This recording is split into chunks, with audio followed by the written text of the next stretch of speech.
have a dream.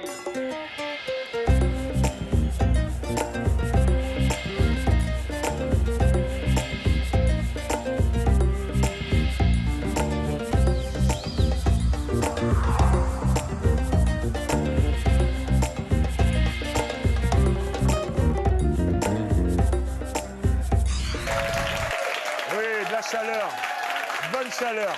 Merci, merci. Amis de la culture, bonsoir. Je n'ai qu'un mot à vous dire. Merci. Merci pour votre fidélité. Merci pour la confiance que vous nous témoignez. Merci aux élèves et aux candidats qui se déplacent pour assister à l'enregistrement de cette émission. Merci à vous tous d'être si nombreux devant votre petit écran. Chers amis, en compagnie de Gertie Archimède, je vous dis bienvenue dans Big Game. Et nous sommes en compagnie de nos candidats. Il y en a une que vous connaissez déjà, puisqu'elle a remporté une première victoire la semaine dernière. Elle s'appelle Ludji. Ludji, ça va en pleine forme? Ça va, ça va. Ça peut Tranquille? aller. Tranquillement. Un peu plus d'assurance maintenant. On verra. Vous ne vendez pas la peau de l'ours avant de l'avoir Voilà, tué. on est encore loin de la fin. Exactement. Ne faites pas comme Ludric la semaine dernière, qui était si confiant et qui est parti. On salue notre ami Ludric. Alors, juste à vos côtés, il y a quelqu'un qui est venu vous affronter, qui a l'air déterminé, mais qui est très cool. Il s'appelle Raphaël. Ça va, Raphaël? Ça va, tranquillement. C'est la première de Raphaël. On peut l'applaudir quand même pour lui donner la force. Hein? Raphaël, t'es venu déterminé. Ouais, mais bon, pas trop confiant. Bon, c'est une gagnante apparemment, donc...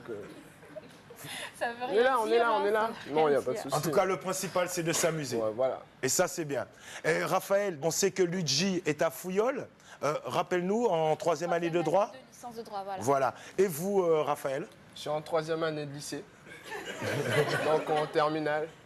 Ok, non, mais c'est bien. Le principal, c'est que tu sois à l'école, que tu sois prêt justement à affronter la vie active prochainement. Allez, applaudissements pour le candidat. Parce que je vous le rappelle, vous qui nous regardez, vous aussi pouvez venir dans la salle pour assister à l'émission, mais aussi pour participer comme ces candidats. Maître Kunta, comment allez-vous? Ça va, je suis en pleine forme, Jimmy. Je salue nos candidats. Ça fait plaisir d'avoir aussi un public aussi motivé. Oui, d'autant plus que le public, il est jeune et on sait que les jeunes d'aujourd'hui seront les grands de demain, Maître Kunta, n'est-ce pas? Absolument. Voilà, eh bien nous allons pouvoir démarrer tranquillement en remerciant encore une fois le public d'être présent. Ben, accrochez-vous parce qu'on va démarrer tout de suite la première partie. Une première partie qui va nous emmener à Trinidad. Vous savez, on voyage beaucoup dans Big Game. Alors à Trinidad et Tobago, vous savez, le sport, c'est un élément capital sur les deux îles. 3 sports sont très populaires dans le pays. L'athlétisme, le football et le cricket. Alors dites-moi, en athlétisme, quel est l'athlète le plus célèbre de Trinidad et Tobago? Réponse A, Ato Boldon. Réponse B, Calvin Smith. Réponse C, Usain Bolt. Ato Bolton, Calvin Smith ou Usain Bolt? Tous les deux, vous dites la lettre B. Et ça commence mal. C'est la lettre A, c'est Ato Boldon. Et Maître Kunta va nous donner plus d'explications. Et oui, Ato Boldon, durant ces belles années, il a eu une médaille d'argent aux 100 mètres lors des Jeux Olympiques de Sydney en 2000. Il a eu aussi une médaille d'or sur le 200 mètres au championnat du monde d'athlétisme en 1997 à Athènes. Et tenez-vous bien, on dit souvent que les sportifs ont tout dans les muscles. Eh bien, Ato Boldon a été aussi ministre des Sports à Trinidad et Tobago. Merci, Maître Kunta. Merci, merci. Applaudissements pour Maître Kunta, mais encouragement aussi pour nos candidats, puisqu'ils ont une mauvaise réponse. Mais il faut les encourager pour qu'ils se sentent bien. Pour qu'ils se sentent bien. Il faut encourager nos candidats. Il faut encourager nos candidats. Attention, une date d'histoire et ça se passe en Guadeloupe. Dites-moi, la première abolition de l'esclavage en Guadeloupe a eu lieu quand? En 1793? Réponse A. 1794? Réponse B. Ou 1802? Réponse C. En quelle année eut lieu la première abolition de l'esclavage en Guadeloupe? 1793? Réponse A. 1794 B. Ou 1802? Réponse C.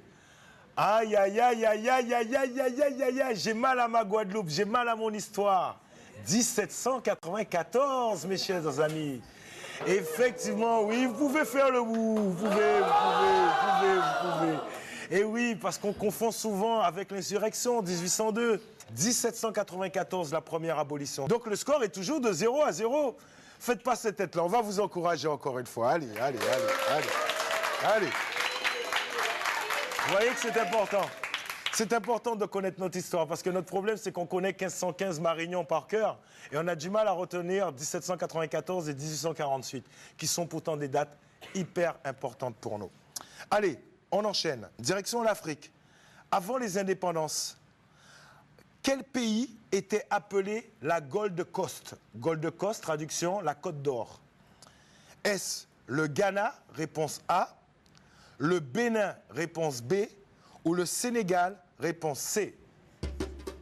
Je répète, avant l'indépendance, quel pays était appelé la Gold Coast, c'est-à-dire la Côte d'Or? Est-ce Ghana, A, Bénin, B, Sénégal, C? Une chose est sûre, ça y est, l'un d'entre eux a la bonne réponse. Mais je vais d'abord questionner le public. Selon vous, le public, Ghana, Sénégal ou Bénin? Ghana? Oui. Vous pensez que c'est le Ghana, la réponse A? Oui. Eh bien, vous avez bien pensé. Applaudissements. Vous avez bien pensé. Et Luigi aussi a bien pensé, surtout, puisque Luigi a 2 points et Raphaël 0. Effectivement, c'est le Ghana qui était surnommé la Côte d'Or, car le Ghana était très, très riche. On en parlera prochainement avec Maître Kunta. Dites-moi, qui était Harriet Tubman? Qu'est-ce qu'elle faisait? Dites-moi. Réponse A. C'était une femme qui aidait les esclaves à s'enfuir. Réponse B. C'était une femme qui tuait des maîtres dans les plantations. Elle passait de plantation en plantation et tuait les maîtres. Réponse C. C'était une militante aux États-Unis avec Malcolm X, Jesse Owens pendant la période de lutte pour les droits civiques. Quelle est la bonne réponse?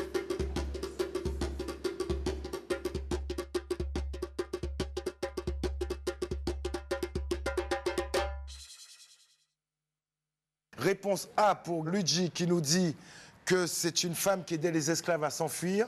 Et pour Raphaël, c'était une femme qui tuait des maîtres dans les plantations. Non, elle n'était pas si cruelle, Harriet Tubman. Elle aidait les esclaves à s'enfuir. Réponse A. C'est bien Luigi. Et c'était une femme très courageuse, n'est-ce pas, Maître Kunta? Absolument, elle était très courageuse. C'était une noire américaine qui emmenait les esclaves des États du Sud vers les États du Nord. Et donc, elle avait une route particulière. Elle faisait par les bois. Elle ne s'est jamais fait attraper. On dit qu'elle suivait une étoile. Elle appelait cette étoile l'étoile du Nord. On l'a aussi surnommée le Moïse noir, à ce qui paraît aussi. Elle n'a jamais perdu un esclave. Bravo, merci Maître Kunta, bravo. Attention, chers amis, vous êtes la génération, ce qu'on appelle la génération Internet. OK? C'est comme ça qu'on vous appelle. Je n'ai pas dit que vous êtes d'accord avec ça. Mais connaissez-vous le père de l'Internet? Le père de l'Internet, oui, on le surnomme le père de l'Internet, s'appelle M. Philippe Emeagwali. C'est un noir et c'est lui qui a inventé l'ordinateur le plus rapide du monde. Un indice, déjà, il vit aux États-Unis, mais c'est un Africain. Est-ce un Nigérian? Est-ce un Kenyan ou un Sud-Africain? Philippe Emeagwali est un scientifique africain surnommé le père de l'Internet. B pour Luigi, A pour Raphaël. Et Raphaël a décidé d'ouvrir le score. Bravo, bravo, bravo. Et apparemment, Raphaël a des supporters dans la salle. Hein? Voilà. Exactement. Donc le score est de 4-2. Attention, dernière question de la première partie. On salue nos amis de l'Inde. En 1947, le premier ministre de l'Inde s'appelait Jawaharlal Nehru, exactement. Vrai ou faux? En 1947, le premier ministre de l'Inde s'appelait Jawaharlal Nehru. Pourquoi lui exactement en 1947? Parce que ça va être le premier ministre de l'histoire de la République de l'Inde. Et vous dites que c'est faux? Eh bien non, c'est vrai. C'est vrai, c'était le Premier ministre. Donc, bonne réponse pour Luigi. Bonne réponse. Vous étiez au courant, Luigi?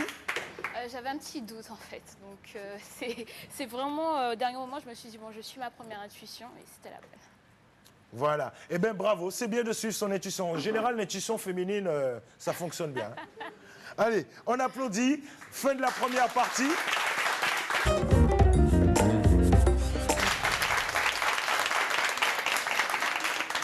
Deuxième partie.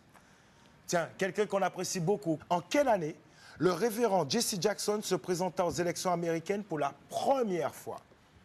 Est-ce en 1984, en 1988 ou en 1992? Réponse A, 84. Réponse B, 88. Réponse C, 1992. Réfléchissez vite, réfléchissez bien. Clac! Réponse A, 1984. Bravo! Bravo! Ah. Le fait d'avoir 3 points, là, ça commence à motiver tout le monde. Hein? Qu'est-ce qui nous motive aussi, nous? C'est la question Be World Connection. Be World Connection, c'est une émission que vous connaissez tous, bien sûr. Mais nous avons extrait des phrases de nos invités. Et vous devez deviner la fin de ces phrases. Nous allons rencontrer la personne qui nous a permis d'aller au Black Caucus à Washington. Elle s'appelle Marilyn Sefocle. C'est une Martiniquaise qui vit depuis 30 ans aux États-Unis, qui est surtout très impliquée dans le Parti démocrate, très impliquée dans le combat, dans l'émancipation des Noirs aux États-Unis. Écoutez ce qu'elle a à nous dire et essayez de deviner la fin de sa phrase. Je vous ferai 3 propositions. Tout de suite. Quand on est très fort à l'intérieur de sa communauté, mais qu'en même temps on va vers l'autre, eh bien c'est un enrichissement. Quand on est très fort dans sa communauté et qu'en même temps on va vers l'autre, c'est un enrichissement. Attention, 3 propositions. Mutuel, réponse A. Réponse B, c'est un enrichissement personnel. Réponse C, c'est un enrichissement pour toute la communauté. Que décidez-vous? Quand on est très fort dans sa communauté et qu'on va vers l'autre, c'est un enrichissement. Vous avez pensé à toute la communauté. Réponse C. Malheureusement, j'en sais rien, puisqu'on va écouter tout de suite. Quand on est très fort à l'intérieur de sa communauté, mais qu'en même temps on va vers l'autre, eh bien c'est un enrichissement mutuel. Mutuel, eh oui, réponse A. Ah, Raphaël, il a la rage. Est-ce que vous l'avez senti? Je le savais en fait. Bon, je me suis dit que la C était plus logique en fait. Applaudissements pour nos invités, applaudissements pour nos candidats. Allez, un petit tour en musique. Vous aimez bien le ska? Ça va. En tout cas, vous n'avez pas le choix, que vous aimez ou pas. De toute façon, vous n'avez pas le choix. Qui a écrit la chanson de reggae ska You Can Get It If You Really Want? Qui a écrit cette chanson? Tu peux la voir si tu veux vraiment. Est-ce Bob Marley? Réponse A. Peter Tosh? Réponse B. Ou Jimmy Cliff? Réponse C. You Can Get It If You Really Want. Bob Marley, Peter Tosh ou Jimmy Cliff? A. Bob Marley pour Luigi. C. Jimmy Cliff pour Raphaël. Et pour vous, le public? Ouais, vous êtes sûr? Oui. Sûr? Ah ouais, bon, on va pas tester le public. Hein. Le public, là, franchement, c'est respect. Effectivement, c'est la lettre C, c'est Jimmy Cliff. Bravo. Et Maître Kunta va nous parler de Jimmy Cliff. Absolument. C'est vrai que Jimmy Cliff et Bob Marley ont été des contemporains. C'est d'ailleurs Jimmy Cliff qui a permis à Bob Marley de commencer à enregistrer des chansons dès 1962. Et en effet, Jimmy Cliff, c'est une icône de la chanson jamaïcaine. Le ska, c'est en fait de la soul jamaïcaine. C'est l'ancêtre du reggae. La chanson You Can Get It If You Really Want, c'est un signe de ralliement de tous les exclus et de tous les opprimés. Eh bien, aujourd'hui, Jimmy Cliff continue sa carrière et il brille comme une étoile noire et une étoile multiculturelle. Big up Jimmy Cliff. Allez. Le score, il est de 9 à 8. Et le score, il est très serré. 9 points pour Luigi, 8 points pour Raphaël. Ça va? Vous êtes en forme les deux? Ça va. Ouais, ça va? Tranquille, confiant? On y va. Question de littérature. La littérature, c'est quelque chose de très important, Madame Pépin. Bien sûr, la littérature, c'est aussi apprendre notre histoire, notre culture, et c'est construire un homme, connaître son passé, et voilà, c'est très important. Voilà. On passe encore le message. Jetez-vous sur les livres comme Nation Nègre et Culture, par exemple. Pourquoi je vous dis ça? Parce que je vais vous poser la question qui est simple. Si vous avez suivi la semaine dernière, j'ai donné la réponse. Qui a écrit l'ouvrage Nation Nègre et Culture? Est-ce Aimé Césaire, réponse A, Cheikh Anta Diop, réponse B, ou Léon Gontran Damas, réponse C? Je ne répète même pas cette question, car ça fait partie des classiques. Et je sais que vous le savez, vous qui êtes devant votre petit écran. Réponse, s'il vous plaît. Réponse B, Cheikh Anta Diop, bien sûr. Bien sûr. Bien sûr. Bravo les jeunes, bravo. Hein, qui a dit que notre jeunesse n'était pas cultivée? Il faut simplement lui donner l'occasion de mettre en avant sa culture. Allons-y, de retour à Trinidad. À Trinidad et Tobago, il existe un carnaval. C'est l'un des plus célèbres de la Caraïbe. Il est un élément essentiel de la culture du pays. Il se déroule chaque année jusqu'au Mardi Gras dans les rues de Port of Spain. All right? Mais dites-moi, quelles sont les origines de cet événement? Française, réponse A. D'origine espagnole, réponse B. Ou d'origine africaine, réponse C. Réfléchissez bien. Le carnaval de Trinidad, qui est juste à côté de nous, Trinidad, dans la Caraïbe, les origines sont-elles françaises, espagnoles ou africaines? Mauvaise réponse, car c'est la lettre A, française.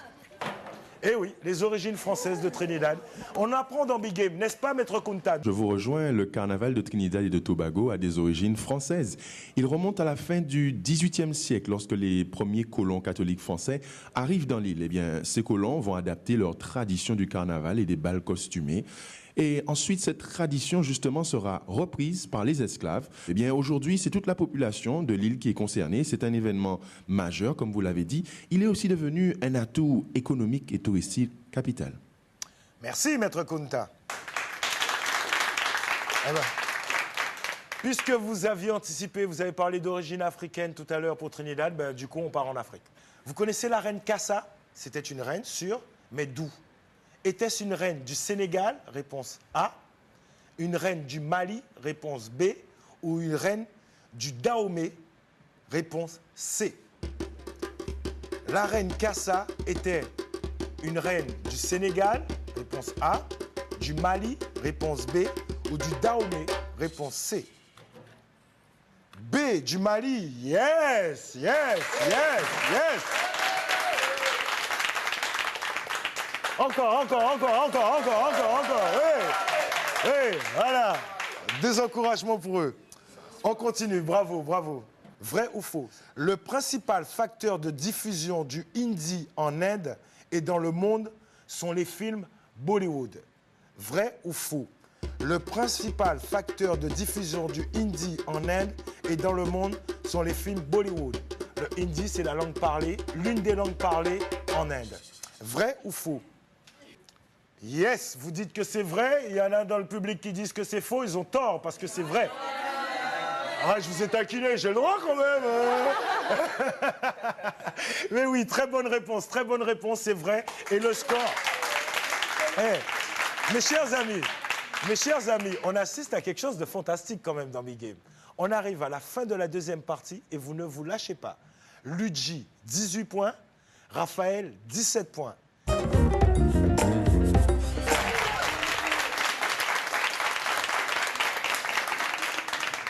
Allez, c'est parti. Pour un personnage, comme nous étions en Afrique, nous allons y rester. Qui était Madame Tinubu, ou si on prononce avec la prononciation anglaise, qui était Madame Tinubu? OK? Était-ce une femme d'affaires et politicienne du 19e siècle, une reine d'un pays d'Afrique ou une pirate du désert?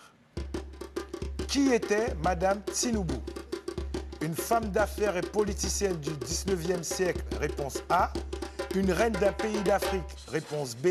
Une pirate du désert, réponse C.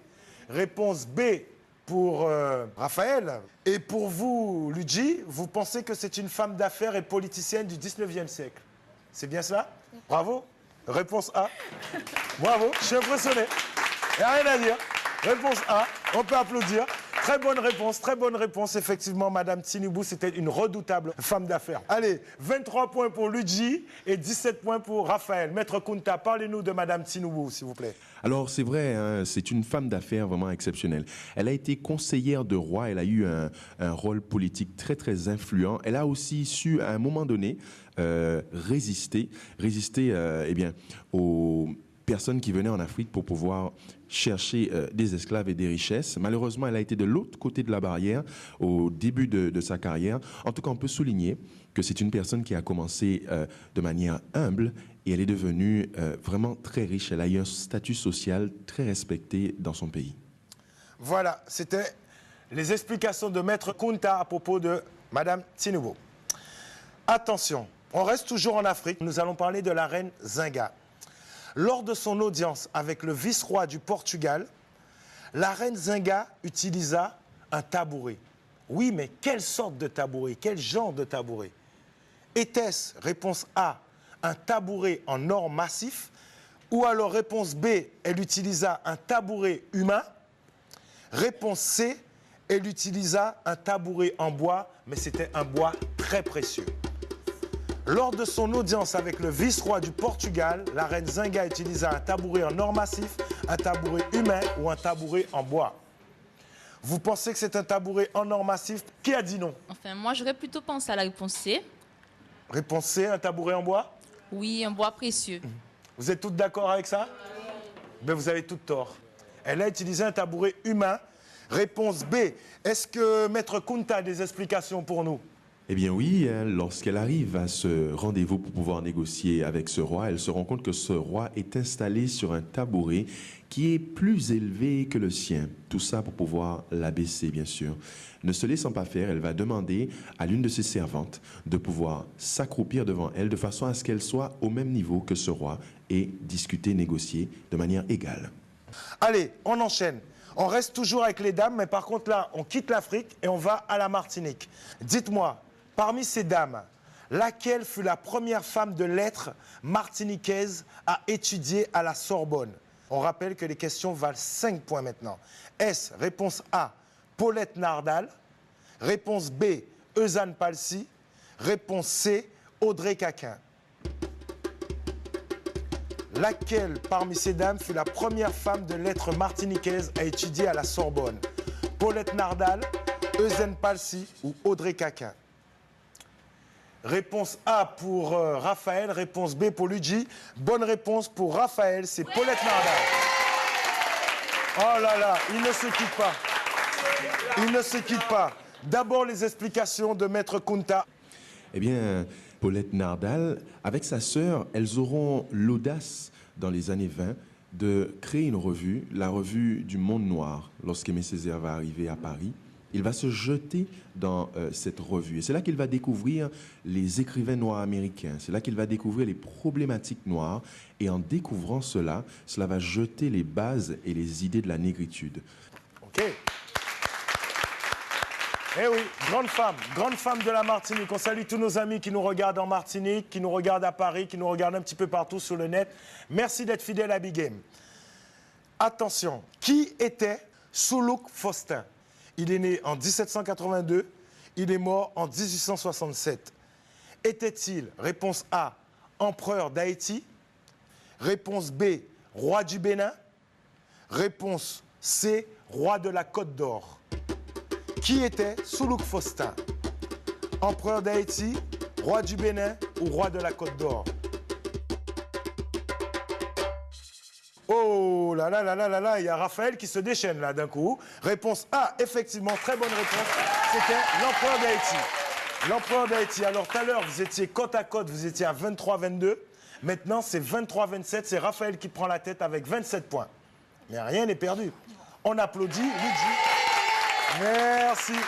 Merci, ça fait plaisir. Ça va, on se sent mieux, hein? Oui. Allez, pendant combien d'années Cheikh Anta Diop fut-il interdit d'enseignement par Léopold Sédar Senghor alors qu'il était chef d'État du Sénégal? Pendant 4 ans, réponse A. Pendant 10 ans, réponse B. Ou pendant 22 ans, réponse C. Pendant combien d'années Cheikh Anta Diop fut-il interdit d'enseignement par Léopold Sédar Senghor alors chef d'État du Sénégal? 4 ans, réponse A. 10 ans, réponse B. 22 ans, réponse C. Vous pensez que 22 ans, c'était beaucoup trop? Et c'est pourtant 22 ans. Pendant 22 ans, il le savait, Raphaël, il a la rage encore une fois. Ça viendra, ok? Avant-dernière question, il reste 10 points en jeu. Qui a dit entre liberté et l'esclavage, il n'y a pas de compromis. Qui a dit cela? Est-ce M. Patrice Lumumba? Réponse A. Est-ce M. Aimé Césaire? Réponse B. Est-ce M. Victor Schœlcher? Réponse C. Qui a dit entre la liberté et l'esclavage, il n'y a pas de compromis? Patrice Lumumba, réponse A. Aimé Césaire, réponse B. Victor Schœlcher, réponse C. Attention, c'est crucial. Je savais, la majorité des Antillais auraient dit Victor Schœlcher, car la majorité des Antillais nous a parlé quasiment que de Victor Schœlcher. Et pourtant, cette phrase a été prononcée par Patrice Lumumba, réponse A. Là, ça va être crucial, parce que vous avez 23 points. Ça veut dire que si vous répondez bien à la dernière question, vous gagnez, Ludji. Vous aurez 28 points. Et si Raphaël répond mal, il aura perdu. Okay. Incroyable, ce suspense. Alors là, moi, je ne sais pas. Hein. Moi, je ne sais pas. Hein.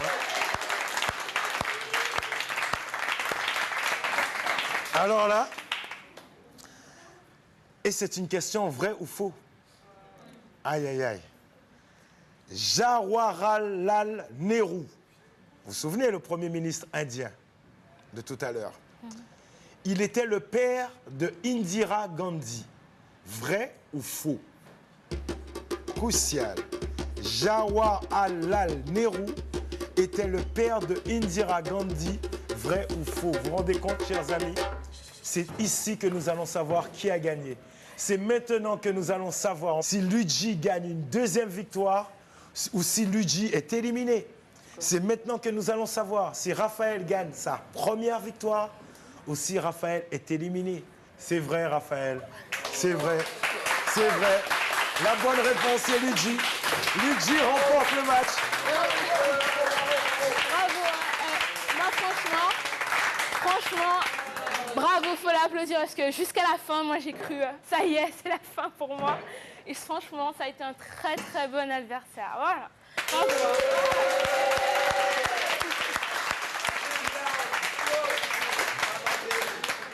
Je vous laisse digérer. Je sais que c'est dur. Je vous laisse digérer. Je vous laisse vous exprimer. Franchement, wow, déçu. J'ai que ça à dire. Enfin, bon, mais bon, c'était cool. Vraiment, merci. Merci. C'est pas facile. Vraiment, merci. Respect, mon frère. Respect, mon frère. En tout cas, tu as gagné quand même quelque chose. Tu as gagné 3 DVD de B-World Connection, ainsi qu'un livre offert par les éditions Ménébuc Caraïbes. Et tu as gagné aussi le droit de revenir quand tu veux, il n'y a pas de problème. OK? Vraiment, félicitations à Raphaël et félicitations. Et attention, et je voudrais vraiment un tonnerre d'applaudissements pour Ludji qui en est à sa deuxième victoire. Bravo. Voilà. Merci, cher public. Merci vraiment, cher public. Merci, Madame Pépin. Si vous pouvez donner le micro à Madame Pépin pour vraiment conclure cette émission, quelles sont vos impressions? C'est ma première expérience de participer à un jeu télévisé avec des élèves. Je suis très contente et très fière, surtout que ça a débuté avec les TPE. Ce sont des élèves qui font un TPE, puisqu'ils n'ont pas encore passé, sur la ségrégation. Comme j'apprends aussi, et j'espère que mes élèves sont contents, que ça va les intéresser à aller vers la culture caribéenne. Et je félicite les deux candidats, mais je félicite surtout aussi Raphaël parce qu'il n'était pas forcément prêt et il s'est bien défendu. Bravo, merci madame. Voilà. Ça va les jeunes, vous avez passé un bon moment? Oui. Ok, merci. Alors merci à vous, merci à toute l'équipe technique. Je le dis tous les samedis, mais c'est très très important. Toute l'équipe technique de Big Game, je voudrais vraiment de forts applaudissements pour eux en vous disant au revoir. À la semaine prochaine. Bye bye.